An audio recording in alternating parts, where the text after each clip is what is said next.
Assalamualaikum warahmatullahi wabarakatuh. Salam kepada rakan-rakan petani. Saya doakan agar kawan-kawan dalam keadaan sihat selalu, berada dalam rahmat Allah dan dipermudahkan segala urusan.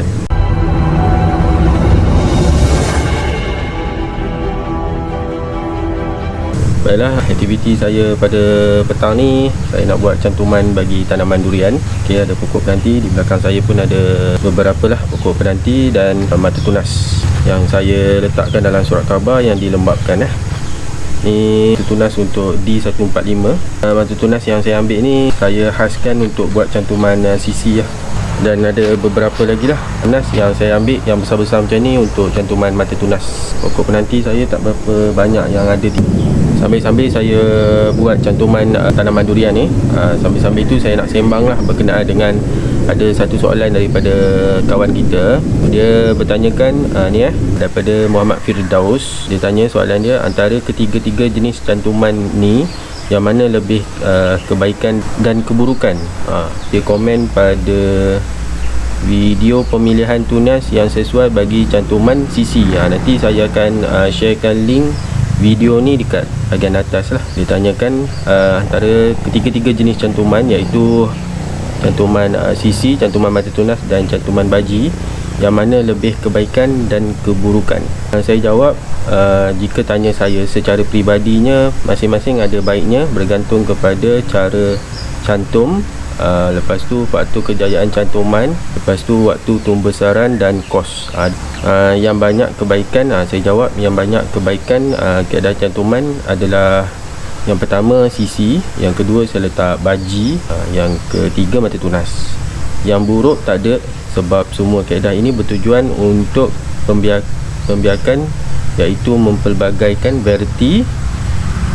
Lepas tu saya suruh dia tengoklah video yang saya ada buat sebelum ni, boleh menjawab lah sedikit tentang persoalan dia tu. Okey, berbalik kepada sambil-sambil tu saya buat jugalah cantuman ni. Secara peribadi lah, saya lebih mahir menggunakan kaedah cantuman baji. Sebenarnya saya lebih mahir buat cantuman baji berbanding dengan cantuman CC dan juga cantuman mata tunas. Kalau kaedah cantuman mata tunas dengan CC, saya lebih sesuai dan selesa cantuman CC. Sebab saya ni nak kata mahir, tak adalah mahir sangat pun, kata biasa-biasa je lah. Tapi dari segi faktor kejayaan yang menjadi banyaknya, saya gunakan kaedah baji lah. Kaedah baji banyak saya buat, memang banyak yang jadi. Yang kedua cantuman CC. Tapi kadang-kadang benda ni dia bergantung kepada kemahiran. Yang pertama bergantung kepada kemahiran. Kalau tak ada kemahiran, kita dah ada ilmu. Dah ada ilmu, macam ilmu yang saya sampaikan ni, video yang saya sampaikan ni, kawan-kawan tengok, tu adalah salah satu ilmu. Kita dah tahu dah cara macam mana nak buat kaedah ketiga-tiga cantuman tu. Tapi kemahiran kita perlu asah hari-hari. Tak boleh orang kata sebulan sekali kita buat cantuman, tak boleh. Dia benda ni kena hari-hari kena buat. Kalau tak ada tunas pun, cuba belajar dari segi ambil tunas, ambil keratan yang tak ada tunas tu, cuba belajar untuk orang kata buat belahan V, belahan untuk cantuman baji atau belahan untuk cantuman CC. Untuk cantuman baji, belahan bagi keratan sama panjang, depan dan belakang sama panjang. Kalau untuk cantuman CC, belakang panjang, depan tu pendek. Kalau cantuman mata tunas lain pula, kita cuma ambil mata saja. Macam keratan ni ada lebih kurang 2 mata, 1 dan 2. Kalau bagi saya lah, secara peribadi saya lebih gemar menggunakan kaedah cantuman baji lah. Yang kedua saya lebih suka cantuman CC, yang ketiga cantuman mata tunas sebab kemahiran. Okey. Ni kalau biasa saya sebelum saya buat cantuman, saya gosok-gosok dululah. Patut gosok dengan kain. Sekejap, saya ambil kain dulu.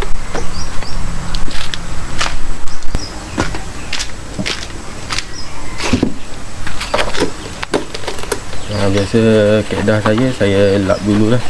Sebab kita risaukan takut ada kekotoran, air ke apa. Kalau kita nak buat kat sini, kita gosok kat sini je lah. Okey, yang pertama tadi kemahiran lah. Kena kawan-kawan kena mahir. Tak semestinya kita kena mahir ketiga-tiga. Sekurang-kurangnya mahir satu atau dua kaedah cantuman. Lepas tu yang lain tu kita cuba praktis dan cuba latih tubi lah. Bismillahirrahmanirrahim. Ni kita kena pastilah nak ambil yang tunas mana ni. Ni saya ambil sebab tunas sekarang memang tak ada sangat. Sebab sekarang pokok tengah berbuah dan hujung-hujung lah kan. Jadi tunas memang tak ada sangat lah.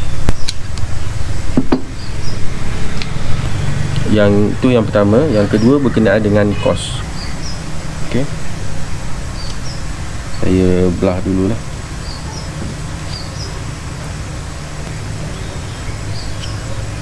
Kalau cantuman sisi di bahagian kita nak tepek tu panjang sedikit. Bahagian kita nak tepek kat dalam pada kulit pokok penanti ni lah. Lepas tu yang bahagian depan tu pendek.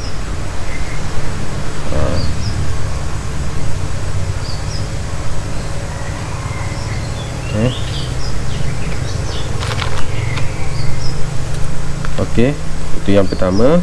Yang kedua kos. Okey, kos. Untuk cantuman sisi dengan cantuman mata tunas, tak banyak sangat kos yang kita gunakan. Cuma kita hanya gunakan plastik atau tip cantuman ni. Kalau untuk cantuman baji, dia ada tambahan lagi satu lagi kos, iaitu kos plastik sungkupan. Tu kita kena beli pula dah. Lepas tu kita tak gunakan tali cantuman ni, tip cantuman ni. Kita gunakan parafilm ni, parafilm ni. Saya tak ingat berapa harga segulung ni. Saya beli hari tu belas-belas ke puluh-puluh. Tentulah kawan-kawan boleh dapatkan dekat kedai-kedai jual alatan pertanian lah. Untuk cantuman mata tunas dengan cantuman sisi macam ni, kita hanya gunakan tip cantuman sahaja.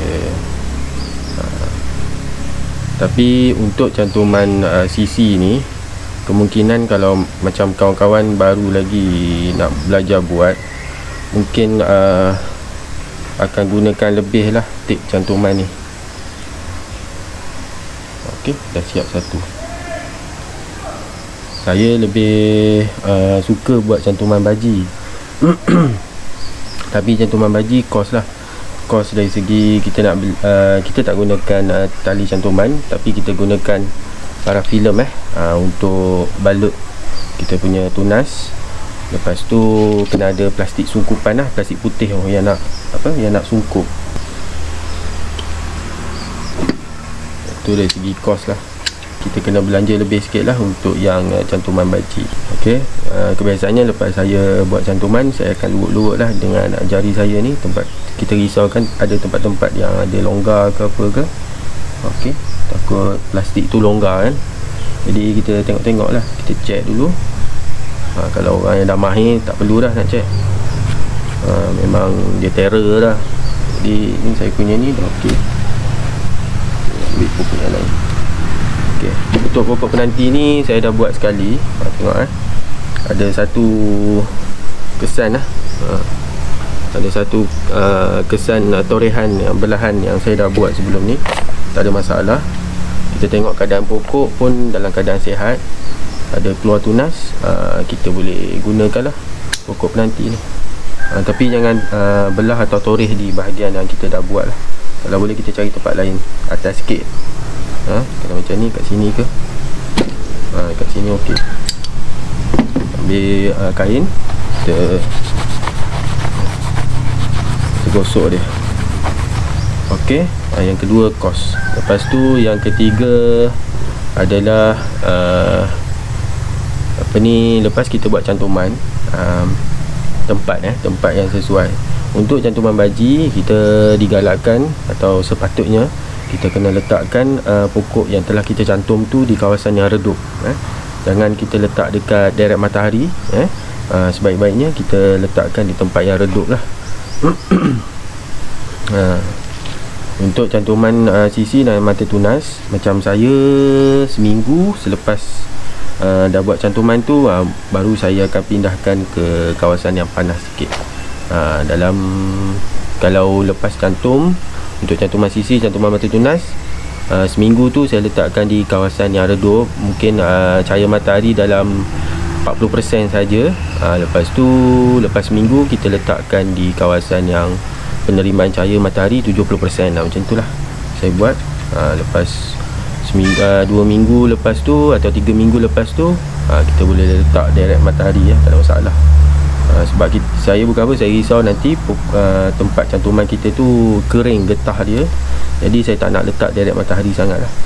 Sebaik-baiknya saya letakkan di kawasan yang redup dulu, supaya getah tunas ni dengan getah penanti ni dia masih ada dan masih orang kata berfungsi lah, sebagai untuk apa ni, faktor kejayaan cantuman kita. Kita tengoklah berapa tunas, berapa pokok yang saya boleh buat. Kalau macam besar-besar macam ni, boleh buat untuk cantuman mata tunas. Kalau panjang macam ni, untuk cantuman sisi. Macam tu lah yang saya buat, kebiasaannya lah.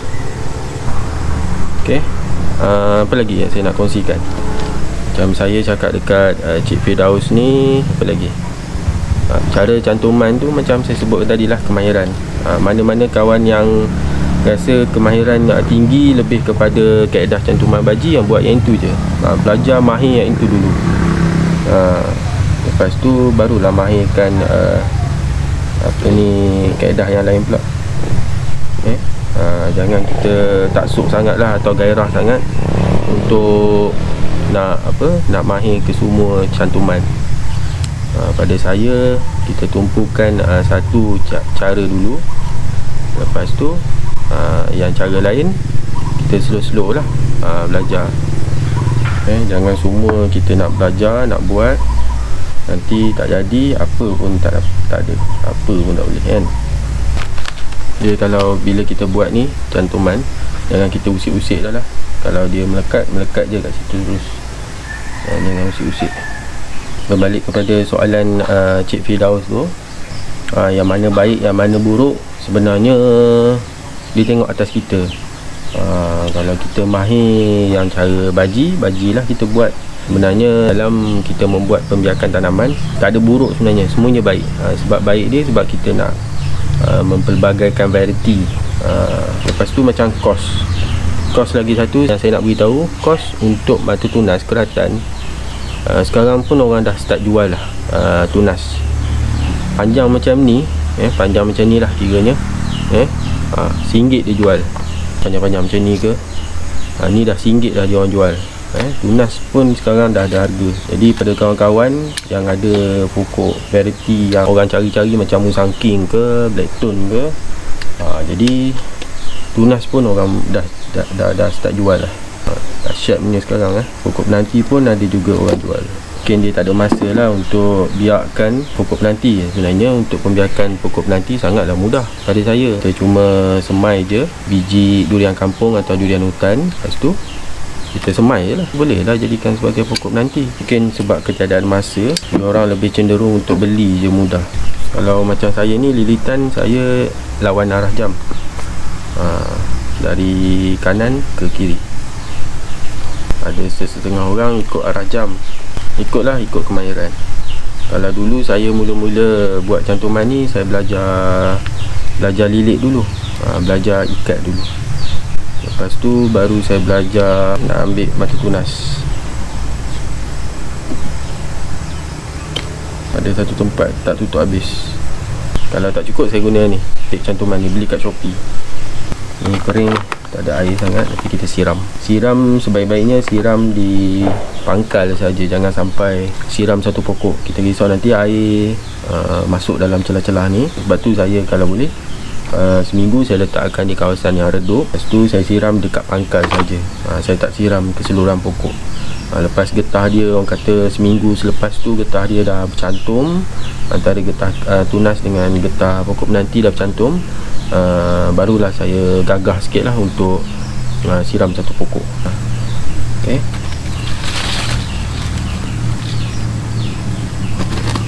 Kalau macam ni, dia apa ni, susah kita nak buat kerja kan.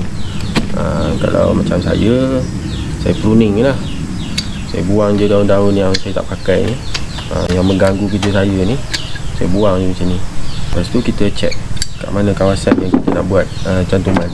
Kalau kat sini, kita bersihkan di kawasan sini. Kadang-kadang dia ada daki pada batang ni, pokok penanti ni.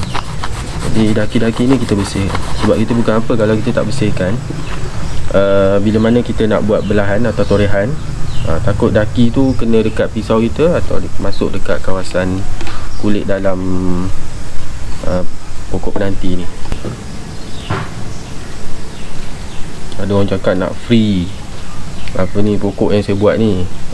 Pokok saya buat ni pun ada kos kan, dengan tunas lagi, dengan tip tip cantuman ni, tali cantuman, parafilm, semua kos.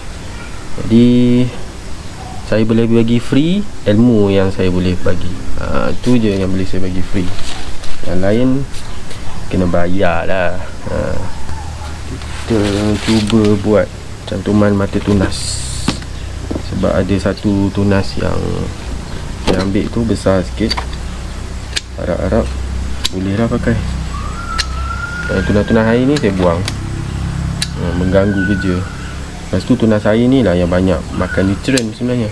Ambil tunas macam ni, belah atas kita buat longkang sikit. Lepas tu kita toreh longkang belah bawah ni, buat longkang dia.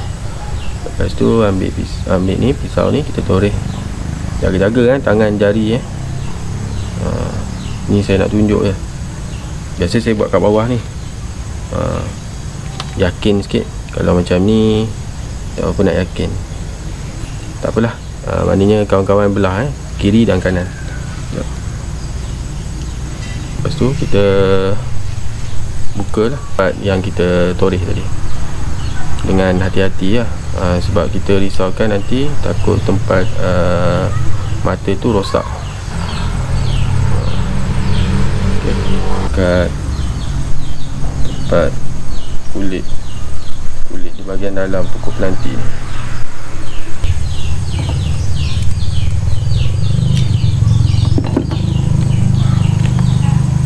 Untuk cantuman mata tunas, kita tak tutup habis tak tutup habis. Kita tak tutup mata tu lah. Kita elakkan tali ni, kita elakkan daripada kena tutup. Elak dia, kamu selit je, awak selit je kat belakang.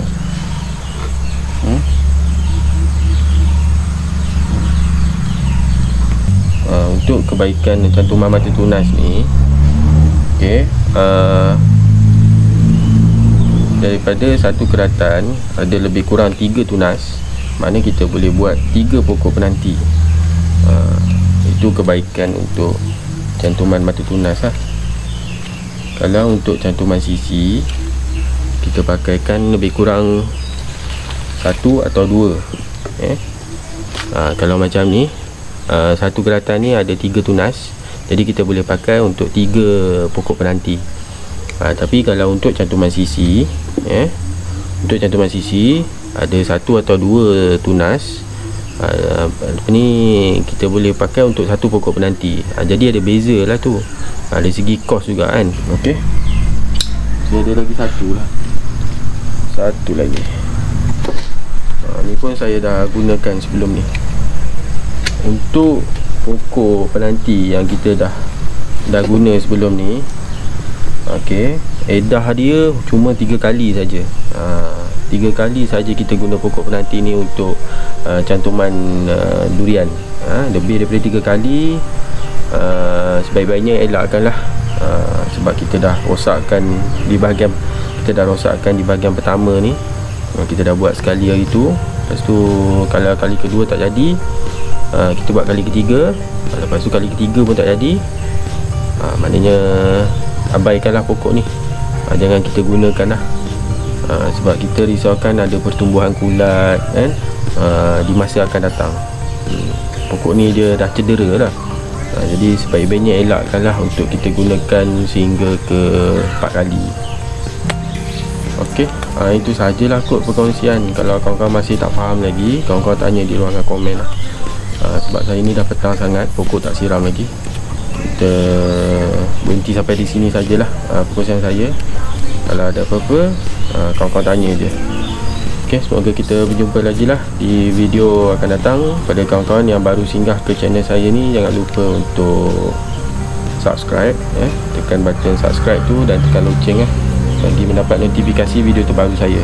Lepas tu jangan lupa lah untuk like, komen serta share video saya ni, supaya lebih ramai lagi mengetahui tentang info-info dan teknologi pertanian. Lepas tu juga kawan-kawan follow jugalah atau like saya punya Facebook Minda Tani Okey, dah siap lah, cukup lah untuk petang ni. Lugut-lugut dia, lugut-lugut dia dengan jari supaya tak ada longgar plastik cantuman kita ni. Lepas tu baca bismillah banyak-banyak. Bismillahirrahmanirrahim. Hiduplah engkau, cakap macam tu. Hiduplah engkau. Boleh sampai ke anak cucu makan durian nanti. Ni kena belai dia ada jiwa kat sebenarnya pokok ni. Jadi kena sebati kita dengan pokok. So dengan alatan pun kita kena sehati sejiwa jugalah. Pisau ni, gunting ni banyak kali dah makan saya punya jari saya ni. Ini baru-baru ni kat sini, jari tengah ni habis 2 hari yang lepas. Sekali lagi, jumpa lagi di video yang seterusnya. Assalamualaikum warahmatullahi wabarakatuh. Bye bye. Ciao. Tak boleh tutup habis.